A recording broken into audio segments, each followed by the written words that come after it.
les podcasts du bien-être de Samoma, massage et formation. Techniques, déontologie, éthique et réflexion, mais aussi conseils autour de la pratique du massage et du soin avec Muriel Raffin. Bonjour et bienvenue dans ce nouveau podcast. Il y a quelques années, j'ai écrit un article sur mon blog qui s'appelle « L'art de toucher et d'être touché ». Et j'aimerais aujourd'hui remettre ces réflexions que j'ai eues à l'époque en avant à travers ce nouveau podcast. Je pense que dans la vie, nous avons besoin de poésie, de beauté pour avancer et pour aimer au sens large. Aimer la vie, aimer les autres, s'aimer soi-même. Et je pense que cela s'applique également à la pratique du massage et du soin. Malheureusement, on peut vite tomber dans quelque chose de mécanique où l'on vient appliquer un protocole technique sur un simple corps physique. Et quand on se situe à ce niveau-là, eh bien je pense que l'on perd ou que l'on passe à côté d'une dimension de l'être humain qui se veut bien plus profonde, bien plus sensible. La pratique en massage comme dans la vie se nourrit d'expériences, de nouvelles techniques, d'échanges, mais aussi je pense de réflexion et d'aspects théoriques. Et c'est ce que je souhaite faire aujourd'hui à travers ce nouveau podcast, amener un peu de poésie, de beauté dans vos pratiques en vous partageant ma vision du massage, du toucher et du vivant.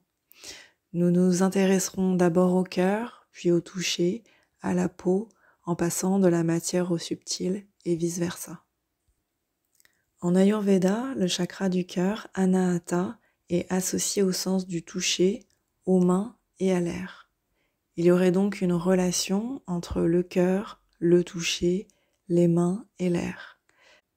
De cette relation naît une dimension plus profonde du toucher qui peut être considérée comme un art vivant qui touche deux personnes au travers d'un échange silencieux.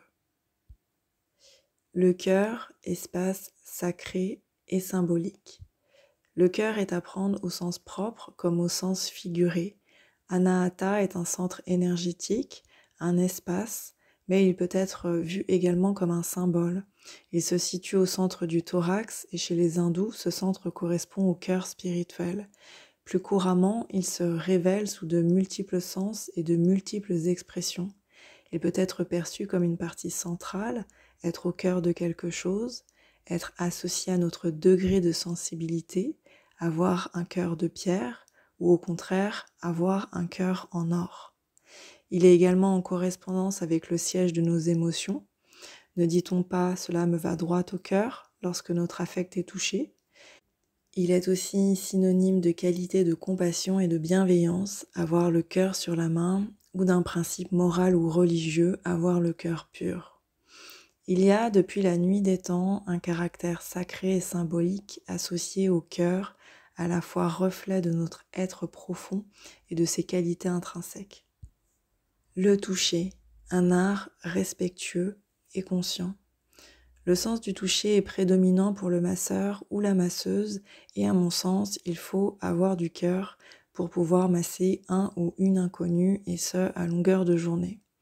Comment pourrait-on toucher quelqu'un de manière aussi intime si l'on avait une quelconque aversion pour le genre humain ? Cela me paraîtrait difficile. On pourrait dire que les masseurs et les masseuses travaillent avec leurs mains et ressentent avec leur cœur. Il n'y a bien sûr pas de généralité, ces qualités ne sont pas systématiques et ne sont pas limitées au massage. Elles se retrouvent également dans d'autres professions. En relation étroite avec le cœur, le sens du toucher pourrait-il également développer ses qualités au fil du temps ? Ce serait comme par exemple la pratique du yoga qui permet à travers les asanas, qui sont d'ordre plutôt physique, de travailler sur notre psychisme. À mon sens, c'est avec l'expérience de la pratique que la perception du sensible et du subtil augmente et sa recherche est illimitée. Ne dit-on pas aussi qu'une personne est touchée lorsqu'elle est émue ? Le mot toucher vient prendre alors un autre sens, celui d'émouvoir, de troubler l'émotion, d'atteindre la sensibilité et le cœur. Le massage aurait ainsi ce pouvoir de toucher au-delà du sens premier du terme. Aujourd'hui, les rapports tactiles sont très souvent banalisés et loin de toute subtilité et délicatesse. Dans la société en général et par l'image que nous envoient les médias, l'être humain est réduit à une enveloppe de chair, déconnecté ou éloigné de sa sensibilité. Pourtant, l'être humain possède un corps ou même des corps selon différentes philosophies orientales, reflétant son histoire. Ses joies, ses peines, ses douleurs et son parcours y sont inscrits, révélant ainsi l'harmonie ou au contraire son manque entre corps et esprit. Lorsqu'on touche un corps, on touche toute la profondeur de son être, de manière plus ou moins consciente. À mon sens, le toucher permet de se reconnecter à son corps et à sa sensibilité. L'humain est un être complexe tant sur le plan physique, émotionnel, psychologique, énergétique et spirituel, et l'interconnexion entre ces différents plans en fait un être singulier. Le toucher se doit alors le plus possible d'être respectueux et conscient de cette singularité, car au-delà d'un simple geste émane un échange silencieux. La peau, organe de perception silencieux. La peau est l'organe de perception du toucher. Lorsque l'on touche un corps, un échange silencieux se produit à travers la peau. Dans tous les soins thérapeutiques et de bien-être proposés, le massage reste l'un des contacts les plus intimes où les deux personnes partagent un même espace de promiscuité. Il n'y a en effet plus la barrière du tissu qui protège et couvre la peau. La peau des mains du masseur ou de la masseuse est en contact avec quasiment toute celle du corps massé. La peau est l'organe le plus grand du corps humain et elle vient y couvrir toute sa surface. Elle est ainsi comme une frontière entre le corps physique et le monde extérieur, entre ce qui fait de nous des individus à part entière et les autres formes de vie. À travers la peau, une vague d'informations prend naissance chez celui qui reçoit le massage. Sensation de bien-être, de douleur ou de relâchement liées à une tension, de chaud ou de froid, ainsi que d'autres sensations plus subtiles. Dans cet échange silencieux, des émotions ou des images peuvent également faire surface, libérant ainsi d'autres plans. Toutes ces informations sont également perçues par celui qui donne le massage et lui permettent d'orienter ou de l'adapter en fonction de ce qu'il ressent sous ses mains. Les mains, organes d'action sensible. Durant le massage, les mains ont cette action de relier deux personnes, de les mettre en contact à travers la peau. À travers les mains, les deux corps sont en contact physique. Grâce à mes mains, je peux toucher son corps mais aussi sa sensibilité. Par empathie, je peux ressentir l'effet de mon toucher et ainsi être moi-même touchée. Je peux ainsi être touchée par ma propre façon de toucher, par réciprocité ou par surprise. Par réciprocité car la réponse du corps fait écho à mon intention, par surprise car la réponse du corps est autre que ce que j'avais pu imaginer. Je peux ainsi être touchée par cette émotion qui me traverse et qui n'est en fait pas la mienne, mais celle de la personne massée, déclenchée par et au-delà de mon toucher.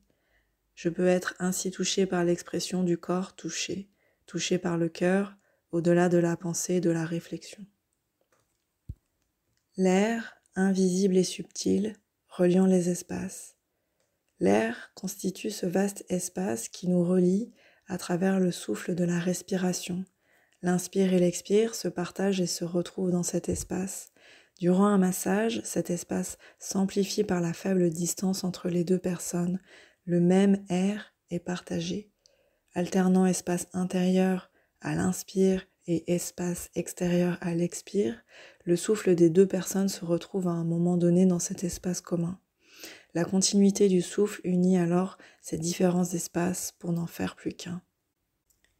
Il y aurait bien sûr d'autres éléments à ajouter, mais le but ici était de faire un lien et une réflexion simple entre Anahata et le massage, et non seulement sur le chakra lui-même. Cette réflexion vient de pensées qui me sont propres et n'a pas la prétention d'être exhaustive ni de s'appuyer sur la culture traditionnelle indienne. Elle se nourrit seulement de mon expérience en massage, en soins, mais aussi en yoga, et plus généralement de mon expérience de la vie en général. C'est une vision qui m'est propre et qui, j'espère, pourra vous amener un peu de beauté, de poésie, de sensibilité et peut-être même de réflexion dans vos pratiques à venir. Je vous remercie pour votre écoute et je vous dis à dans 15 jours. Vous avez aimé ce podcast ?